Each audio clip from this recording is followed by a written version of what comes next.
ಇಲ್ಲೆಲ್ಲ ರಾಮನಗರದಲ್ಲಿ ದೇವೇಗೌಡ ಮಗ ಬಂದವನೇ ಇವನೇನೋ ಪಾರ್ಟಿ ಕಟ್ತಾನಂತೆ, ದೇವೇಗೌಡರು ಕುತ್ತಿಗೆ ಕೊಯ್ಯಕ್ಕೆ ಬಂದಿದ್ದೀರಾ ನೀವು ಅಂತೇಳಿ ಕಾಮೆಂಟ್ಸ್ ಮಾಡೋದು. ಅದು ನನ್ನ ರಾಜಕೀಯದ ಜರ್ನಿ ಅಲ್ಲಿ ಪ್ರಾರಂಭ ಆಗಿದೆ.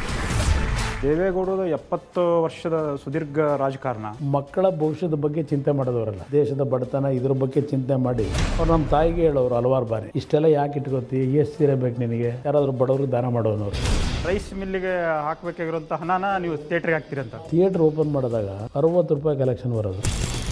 ವಿಷ್ಣುವರ್ಧನ್ ಅವ್ರ ಜೊತೆ ಏನಾದ್ರು ಮೆಮೊರೇಬಲ್ ಒಂದು ಘಟನೆ? ಅಂಬರೀಷ್ ಅವರು, ನಾನು, ದೇವೇಗೌಡರು ಸೇಮ್ ಫ್ಲೈಟಲ್ಲಿ ವಿಷ್ಣುವರ್ಧನ್ ಅವರು ಬಂದರು. ಈ ರಾಜಕೀಯ ಸಹವಾಸವೇ ಬೇಡ ಅಂತ ನೀವು ಹೋಗ್ಬಿಟ್ಟಿರ್ತೀರ. ಯಡಿಯೂರಪ್ಪನವರು ಅವ್ರ ಮನೆಯಲ್ಲಿ ದೇವರ ರೂಮ್ ಕರ್ಕೊಂಡು ಹೋಗಿ ನಾನು ಒಂದು ಮಂತ್ರಿ ಸ್ಥಾನ ಕೊಡೋಕ್ಕಾಗತ್ತಾ ನಿಮ್ಮ ಪಕ್ಷದಲ್ಲಿ, ಇದನ್ನು ಕೇಳಿದ್ದು. ಇಲ್ಲಿ MLAಗಳು ನಮ್ಮನ್ನು ಬೀದಿ ಪಾರು ಮಾಡಬೇಡ, ವಿಷಯ ಕೊಡೋ ನಮಗೆ ಅಂತಾರೆ. ಈ ಮಧ್ಯದಲ್ಲಿ ಸಿಗಾಕೊಂಡೆ, ಕಣ್ಣಲ್ಲಿ ಅವತ್ತು ನೀರು ಹಾಕಿದ್ದೀನಿ. ನಾನೇನು ಸಂತೋಷವಾಗಿ ಅವತ್ತೇ ಮುಖ್ಯಮಂತ್ರಿ ಆಗಿದ್ದೇನೆ.